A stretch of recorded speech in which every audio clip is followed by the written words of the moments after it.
കാണേണ്ടുന്ന സുൽത്താൻ മുറാദിന്റെ കൊട്ടാരത്തിൽ ഇന്ന് ആനന്ദത്തിന്റെ ദിനമാണ്. രാജാവിനും രാജ്ഞിക്കും ഇന്ന് സുന്ദരനായ ഒരു കുഞ്ഞു പിറന്നിരിക്കുന്നു. ചിന്നിച്ചിതര സമൂഹത്തെ ഇസ്ലാമിന്റെ കുടക്കീഴിൽ ഒരുമിച്ച് കൂട്ടിയ അവർക്ക് നവാഗ്ദാനത്തിന്റെ പാത വെട്ടി തെളിയിച്ച പ്രവാചകന്റെ നാമം തന്നെ മകന് നൽകി. മുഹമ്മദ്, ബാലനായ മുഹമ്മദ് ചെറുപ്പത്തിൽ തന്നെ മതവിജ്ഞാനത്തിലും യുദ്ധമുറകളിലും ഏറെ പ്രാവീണ്യം നേടിയെടുത്തു. ഒരു ഭരണാധികാരിക്ക് വേണ്ടിയുള്ള നൈപുണ്യവും പക്വതവും അവൻ ചെറുപ്പത്തിൽ തന്നെ സായുക്തമാക്കി. മകനെ തന്റെ പിൻഗാമിയാക്കാൻ സുൽത്താൻ മുറാദ് അവനെ ഒരു ചെറിയ പ്രവിശ്യയുടെ ഭരണാധികാരിയാക്കി. ഇത് കൗമാരക്കാരനായ മുഹമ്മദിന്റെ ഭരണ പരിഷ്കാരങ്ങൾക്ക് കൂടുതൽ കരുത്തും ഊർജവും നൽകി. എന്നിരുന്നാലും ആ കൗമാരക്കാരന്റെ ഉള്ളിൽ അടക്കി വെച്ചിരുന്ന സാഹസികമായ അഭിലാഷയുണ്ട്. എന്താണത്? ബാലനാം മുഹമ്മദിന്റെ കൽബിലകം സ്വപ്നമായി ചൊന്ന നബി ഖിസ്സയിലെ നായകനായി വാണിടാൻ, രാദിനങ്ങൾ രാജനങ്ങൾ നേരിടാൻ വിറച്ചിലെ ക്രൂരവംശ ഭീകരക്കരങ്ങളേറേറ്റിലെ, രാദിനങ്ങൾ രാജനങ്ങൾ നേരിടാൻ വിറച്ചിലെ ക്രൂരവംശ ഭീകരക്കരങ്ങളേറേറ്റിലെ, കരങ്ങളേറേറ്റിലെ. അതെ, ആഗ്രഹം മറ്റൊന്നുമായിരുന്നില്ല. പ്രവാചകൻ പ്രവചിച്ചവൻ ശക്തിയായ ബൈസന്റൈൻ സാമ്രാജ്യത്തിന്റെ തലസ്ഥാനമായ കോൺസ്റ്റാന്റിനോപ്പിൾ കീഴടക്കണം. തന്റെ മുൻഗാമികൾ തോറ്റ് പിന്മാറിയെടുത്ത് തനിക്ക് വിജയിക്കണം. അദ്ദേഹത്തിന്റെ ഗുരുവര്യനായി ശേഖ് ശംസുദ്ദീൻ അദ്ദേഹത്തിന്റെ മനസ്സിൽ ഈമാനിന്റെയും ജിഹാദിന്റെയും ആവേശം നിറച്ചു. പ്രവാചകൻ പ്രവചിച്ച ആ ഉന്നതനായ സൈനാധിപൻ താങ്കളായിരിക്കണമെന്ന് അദ്ദേഹം ഇടയ്ക്കിടെ ഓർമ്മിച്ചുകൊണ്ടിരിക്കുന്നു. അങ്ങനെയിരിക്കെ അദ്ദേഹത്തിന്റെ പിതാവ് മരണപ്പെടുകയും അദ്ദേഹം ഒട്ടോമൻ സാമ്രാജ്യത്തിന്റെ ഭരണ ചെങ്കോല എഴുതുകയും ചെയ്തു. വെറും 20 വയസ്സ് മാത്രം പ്രായമുള്ള ചുറുചുറുക്കും ഈമാനിന്റെ ആവേശം തുളുമ്പുന്ന സുൽത്താന്റെ മുമ്പിൽ പക്ഷേ കോൺസ്റ്റാന്റിനോപ്പിൾ കേൾക്കുന്ന ഒരൊറ്റ ലക്ഷ്യം മാത്രമേ ഉണ്ടായിരുന്നുള്ളൂ. മുസ്ലിം ഭരണാധികാരികൾക്ക് ഇട്ടാക്കനിയ കോൺസ്റ്റാന്റിനോപ്പിൾ കീഴടക്കാൻ ആരെയും തലയും മുറുക്കി കച്ചു കെട്ടിയിറങ്ങിയ സുൽത്താന്റെ സൈന്യത്തിന് മുമ്പിൽ വലിയ പ്രതിസന്ധികൾ ഉണ്ടായിരുന്നു. സർവാധിപുച്ഛത 2 ലക്ഷം സൈനികർ, 100 പടക്കപ്പലുകൾ, കൂറ്റൻ വീരങ്കി ുമായി സുൽത്താന്റെ സൈന്യം കോൺസ്റ്റാന്റിനോപ്പിളിലേക്ക് യാത്ര തിരിഞ്ഞു.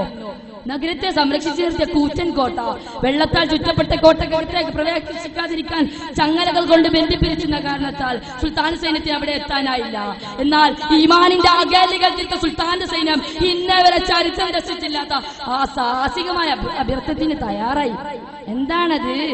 കോട്ടകൊട്ടാരങ്ങൾ കാക്കും കിങ്കരന്മാരും കരകപ്പലുകളേറ്റി നിൽക്കും ഉമ്മനന്മാരും, കോട്ടകൊട്ടാരങ്ങൾ കാക്കും കിങ്കരന്മാരും കരകപ്പലുകളേറ്റി നിൽക്കും ഉമ്മനന്മാരും, അടിയടി പടലം പടവിട്ടും കടിയടിയം പക വീട്ടും പൊടിപടി അകലം താഴെ വീശിക്കാനൽ കൂട്ടും, മുമ്പിൽ മാനം പിടയും നെഞ്ചിൽ കാനം പിടിയും ദീനിൽ ഇസ്സത്തുയരും തേരോട്ടം, മുമ്പിൽ മാനം പിടയും നെഞ്ചിൽ കാനം പിടിയും ദീനിൽ ഇസ്സത്തുയരും തേരോട്ടം. അതെ, കോട്ടക്കകത്തേക്ക് പ്രവേശിക്കാൻ സുൽത്താൻ സൈന്യത്തിന് ഒറ്റ മാർഗമേ ഉണ്ടായിരുന്നുള്ളൂ. 3 മൈലോളം 100 പടക്കപ്പലുകൾ തള്ളി നീക്കി കോട്ടക്കകത്തേക്ക് എത്തിക്കുക. ഇന്നേ വരെ ഒരു ഭരണാധികാരി പോലും ചിന്തിക്കുക പോലും ചെയ്യാത്ത അസാധ്യമായ കാര്യം. പ്രവാചകൻ പ്രവചിച്ച അഭാഗ്യതാക്കൾ താങ്കളാവാനുള്ള ആവേശത്തിന് മുമ്പിൽ കാലം പോലും പതറിപ്പോയി. സുബ്ഹാനല്ലാഹ്, വെറും മെഴുകും നെയ്യും മാത്രം ഉപയോഗിച്ചുകൊണ്ട് ഒരൊറ്റ രാത്രിയിൽ ആ പച്ച മനുഷ്യർ 100 പടക്കപ്പലുകൾ തള്ളി നീക്കി. കോട്ടകത്തെത്തിയ സുൽത്താൻ സൈന്യത്തിന്റെ ആക്രമണത്തിന് മുമ്പിൽ മറുപടി ഇല്ലാതായി ശത്രുക്കൾ. ആർത്തുലക്കുന്ന സമുദ്രതീരത്തെ ആർപ്പു വിൽക്കുന്ന തക്ബീർധ്വനികൾ മുഴങ്ങി. ഇസ്ലാം സൈന്യത്തിന്റെ പീരങ്കിയുടെ ഗർജനം അന്തരീക്ഷത്തിൽ പ്രകമ്പനം കൊണ്ടു. നൂറ്റാണ്ടുകൾക്ക് മുമ്പ് പ്രവാചകൻ പ്രവചിച്ച ആ പ്രവചനത്തെ സാക്ഷിയാക്കിക്കൊണ്ട് ഹഗിയ സോഫിയ പള്ളി മിനാരങ്ങളിൽ ഇസ്ലാമിന്റെ വിജയക്കാവളം മുഴങ്ങി. നേരിലേറിടും ജയപേരി പോരിലായിടും ഫതഹേറി തങ്ങളെ മൊഴിയേറ്റം സിദ്ഖിലായിടാനുറച്ച മനമൂറ്റം. ആ മഹാചരിത്രം തീർത്തിടും നിമിത്രം നായകനാം ഫാത്തിഹിന്റെ വീര്യമോറും സീറയാം, നായകനാം ഫാത്തിഹിന്റെ വീര്യമോറും സീറയാം. സദാ സലാമുമോദിടം ചരിത്ര ഖിസ്സ നിർത്തിടാം, സദാ സലാമുമോദിടം ചരിത്ര ഖിസ്സ നിർത്തിടാം. ആ മഹാനെ ലോകം സുൽത്താൻ മുഹമ്മദ് ഫാത്തിഹ് എന്ന് വാഴ്ത്തിപ്പാടി. ആ മഹാന്റെ ചരിത്രം എന്നും നമുക്കൊരു ഊർജ്ജമാകട്ടെ എന്നും പ്രാർത്ഥിച്ചുകൊണ്ട് ഞങ്ങൾ നിർത്തുന്നു. വാഖിറ ദഅവാന അൽഹംദുലില്ലാഹി റബ്ബിൽ ആലമീൻ. അസ്സലാമു അലൈക്കും വറഹ്മത്തുള്ളാഹി തആല വബറകാതുഹു. ജനറൽ വിഭാഗം കഥാപ്രസംഗ മത്സരത്തിന് ശേഷം ഈ വേദിയിൽ ജൂനിയർ വിഭാഗം സ്റ്റോറി ടെല്ലിംഗ് കോമ്പറ്റീഷൻ നടത്തപ്പെടുന്നതാണ്. പങ്കെടുക്കുന്ന മത്സരാർത്ഥികൾ എത്രയും പെട്ടെന്ന് കോഡ് ലെറ്റർ സ്വീകരിക്കുക. ജനറൽ വിഭാഗം കഥാപ്രസംഗ മത്സരം പുരോഗമിക്കുന്നു. Code letter C on the stage. Judges please note code letter C on the stage.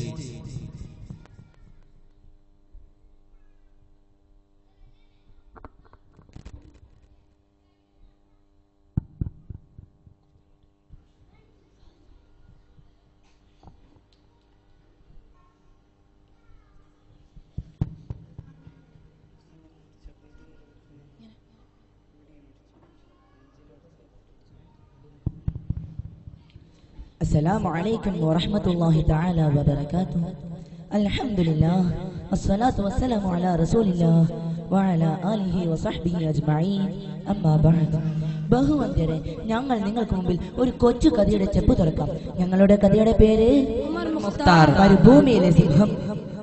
ബിസ്മി ഉയർത്തിദാമാന്ത് ഹോതുന്നേ, ബദനാൽ ഫിദ ചെയ്ത കഥയോതുന്നേ, ബാനം സമഗമിൽ നിബിയൻ ഭൂമി, ബർഹാബലതിന്റെ ചരിതം തേടി. 1862 അതിവിശാലമായി പരന്നു കിടക്കുന്ന ലിബിയൻ മരുഭൂമി. അവിടെ പാരമ്പര്യത്തിന്റെ തന്മേൽ പ്രോജ്വലിച്ചു നിൽക്കുന്ന നമ്മുടെ കഥാനഗരി ബർഹ. അതാ അങ്ങോട്ട് നോക്കൂ, അവിടെ എന്താ കാണുന്നുണ്ടല്ലോ. എന്തായിരിക്കും അത്? അതെ, അൽ മൻഫോദോയിന്റെ സ്വകാര്യ അഹങ്കാരവും ബർഹയുടെ സൂഫി പ്രഭ്യമായ മുഖ്താറിനൊരു പൊന്നോമന പിറന്നിരിക്കുന്നു.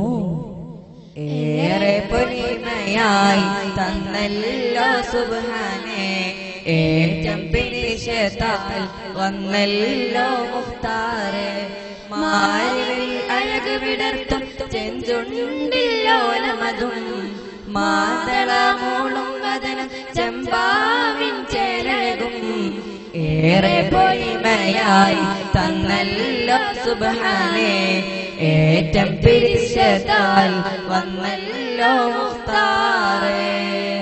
ഏറെ ലാളനയോടെ കുഞ്ഞിന്റെ കയ്യിലെടുത്ത മുഖ്താർ ഉമറുൽ മുഖ്താറെ എന്ന് നീട്ടി വിളിച്ചു. ദീനി വിഷയങ്ങളിലും യുദ്ധമുറകളിലും അനായാസം കൈവി തെളിയിച്ച മുഖ്താർ സാവിയും കഴിഞ്ഞ് ജബൽ ഖസാമിയിൽ പഠനം തുടരുന്നതിനിടയിലാണ് ആ വാർത്ത. എന്തായിരിക്കും അത്? അതെ, സെനൂസികളുടെ നേതാവായ മുഹമ്മദ് ബിൻ മഹദി പച്ചമല എന്നറിയപ്പെടുന്ന അൽ ജബലുൽ അഖ്ദർ അധ്യാപകനായി തന്നെ നിയോഗിച്ചിരിക്കുന്നു. ഹൗ, എന്തൊരു സൗഭാഗ്യമല്ലേ! അങ്ങനെ 60 വർഷത്തോളം അധ്യാപന ദൗത്യമായി അദ്ദേഹം അവിടെ കഴിച്ചുകൂട്ടി. അതിനിടയിലാണ് ഫ്രഞ്ച് അധിനിവേശത്തിന്റെ അരളനങ്ങൾ ലിബിയൻ മരുഭൂമിയിൽ കൊടുങ്കാറ്റ് പോലെ ആഞ്ഞു വീശിയത്. ഫ്രഞ്ച് പട ചാടി ആക്രമിക്കുകയും പാതിയിൽ മുഹമ്മദ് ബിൻ മഹദി മരണം വരിക്കുകയും ചെയ്തതോടെ നാഥനില്ലാത്താട്ടിൽ പറ്റതുപോലെ ഛിന്ന ഭിന്നമായ സെനൂസികൾ ഒരു നേതാവിന്റെ അഭാവം തിരിച്ചറിഞ്ഞു. അവർ നിരന്തരം മുഖ്താറിലേക്ക് കത്തുകൾ അയച്ചുകൊണ്ടേയിരുന്നു. അതിൽ ഇങ്ങനെ പറയുന്നുണ്ടായിരുന്നു: മുഖ്താർ, മുഖ്താർ, നീ വന്നിടില്ലേ, കൈ തന്നിടില്ലേ, നീറുന്നു കൽബുള്ളിലായി, നോവുന്നു മനമേറെയായി, ഉമറേ നോവുന്നു മനമേറെയായി. അവരുടെ നിർദ്ദേശപ്രകാരം ഉമർ മുഖ്താർ ബർഹയിലേക്ക് തന്നെ തിരിച്ചു. ഫ്രഞ്ച് പടയുടെ വ്യാമോഹങ്ങളെ ചവിട്ടി മെതിച്ചുകൊണ്ട് ഉമർ മുഖ്താർ അവരെ ഫ്രാൻസിലേക്ക് തന്നെ കെട്ടിക്കെട്ടിച്ചു. അങ്ങനെ 1911 ഇറ്റാലിയൻ സാമ്രാജ്യത്തിന്റെ വികസനം നടക്കുന്ന കാലഘട്ടം. മാർസൽ ബഡോളിയുടെ നേതൃത്വത്തിൽ മുസോളിനിയുടെ നാവികപട ബർഹയിലേക്ക് കടന്നു വന്നു. ഉസ്മാനികളുമായുള്ള കരാറിനെ ലംഘിച്ച അവർ ബർഹയുടെ മണ്ണിൽ കിരാതമർദ്ദനങ്ങൾ അയച്ചുവിട്ടു. ശത്രുക്കളുടെ ആയുധപരികൾക്ക് മുൻപിൽ ഉസ്മാനികൾക്ക് മുട്ടുമടക്കേണ്ടി വന്നു. ലിബിയൻ മണ്ണ് ശത്രുക്കൾക്ക് തീരെ ഇത് കൊടുത്തുകൊണ്ട് ഉസ്മാനികൾ യമൻ വിട്ടു. പക്ഷേ ഒരു വിട്ടുവീഴ്ചകൾ സെനൂസികൾ തയ്യാറായിരുന്നില്ല. കാരണം അവർക്ക് ഇത് നിലനിൽപ്പിന്റെ പ്രശ്നമായിരുന്നു. ചെറുക്കാൻ തോക്കോ പീരങ്കിയില്ലാതിരുന്നവർ കുതിരപ്പുറത്ത് വാൾ ചോദിച്ച് ഒളിഞ്ഞും തെളിഞ്ഞും ധീരമായി പോരാടി. മണൽപുറ്റുകളിൽ നിന്ന് ചാടി വീണ സെനൂസികളുടെ പോരാട്ട വീര്യത്തിന് മുമ്പിൽ ബെനിറ്റോ മുസോളിനിയുടെ തീ തുപ്പുന്ന തുപ്പാക്കികൾ നിഷ്പ്രഭമായി. അതോടെ ബഡോളിക്കും സംഘത്തിനും ഉമർ മുഖ്താർ ഒരു പേടി സ്വപ്നമായി മാറി. 2 പതിറ്റാണ്ടോളം കാലം ഇറ്റാലിയൻ സൈന്യത്തെ യമനിൽ കാത്തുകുത്താൻ പോലും ഉമർ മുഖ്താർ അനുവദിച്ചില്ല. അവസാനം ബഡോളി സംഘവും ഒരു സമാധാന ചർച്ചയ്ക്ക് തയ്യാറെടുത്തു. അതിൽ 2 നിർദ്ദേശങ്ങളാണ് അവർ മുന്നോട്ട് വെച്ചത്. ഒന്ന്, പോയിടണം നിങ്ങൾ ബർഹ വിട്ട്, പാടില്ല ഈ ഭൂമിയോ മറിൻ മട്ട്, അല്ലെങ്കിൽ കഴിയുക കാൽ കീഴിലടങ്ങാതെ അടിമപ്പെട്ട് കീറിയെ ഉമറുമാക്കാരഞ്ചിട്ടേ കീറിയെ ഉമറുമാക്കാരഞ്ചിട്ടേ ഉമർ മുഖ്താർ, ഒന്നുകിൽ നിങ്ങൾ ബർഹ വിട്ടു പോവുക, അല്ലെങ്കിൽ ഞങ്ങളെ അനുസരിച്ച് ഇവിടെ ജീവിക്കുക. ബഡോളിയുടെ നിർദ്ദേശങ്ങളെ പിച്ചു ചെയ്തുകൊണ്ട് ഉമർ മുഖ്താർ ഒരു ആഹ്വാനം നടത്തി. ഒന്നുകിൽ മരണം, അല്ലെങ്കിൽ സ്വാതന്ത്ര്യം. ആ സമയം ബഡോളി സംഘവും ഒരു മാറ്റത്തിനുള്ള കുതന്ത്രങ്ങൾ മെനയുകയായിരുന്നു. അതെ, തെസാർ ലിബിയയുടെ കശാപ്പുകാരൻ എന്നറിയപ്പെടുന്ന ജനറൽ ഗിരാസിയാനെ വൈസ് ഗവർണറായി നിയോഗിച്ചിരിക്കുന്നു. ആ ക്രൂരൻ ബർഹയുടെ മണ്ണിൽ കിരാതമർദ്ദനങ്ങൾ അയച്ചുകൊണ്ടേയിരുന്നു. സെനൂസികളെ ഒന്നടങ്കം തടവിലാക്കി, അവരുടെ സ്വത്തുക്കൾ കൈക്കലാക്കി. അഖീല മുതൽ സലാം വരെ തടങ്കിൽ പാളയങ്ങൾ നിർമ്മിച്ചു. എല്ലാത്തിനും പുറമെ തത്സമയം ശിക്ഷ വിധിക്കുന്ന പറക്കുന്ന കോടതികൾക്ക് ജന്മം നൽകി.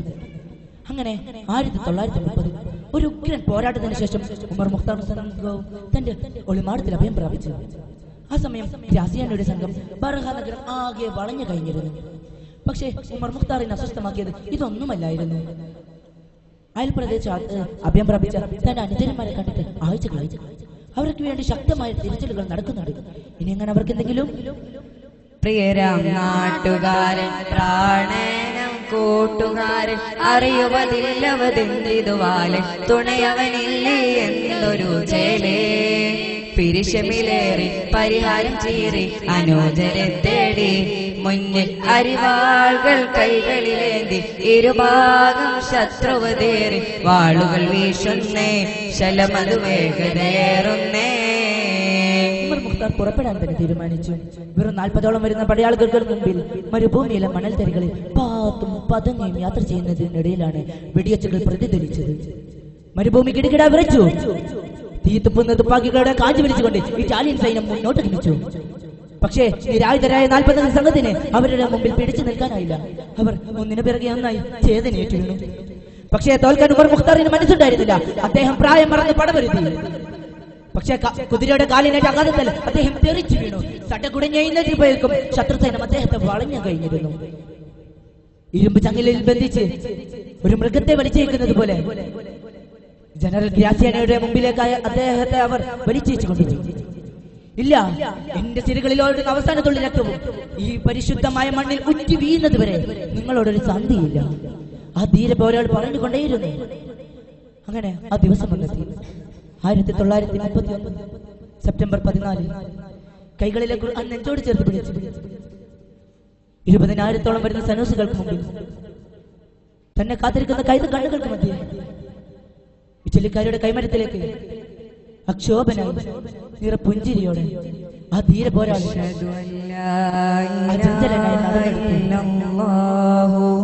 ഒടുവിൽ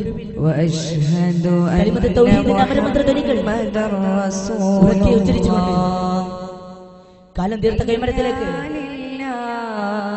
ആ ധീര പോരാളി നൂറ്റാണ്ടുകളോളം നീണ്ടുനിരുന്ന പോരാട്ട ഇത്രയും പറഞ്ഞുകൊണ്ട് ഞങ്ങൾ ഞങ്ങളുടെ കുറച്ചു കഥക്ക് ഉപസംഹാരം കുറിക്കുന്നു.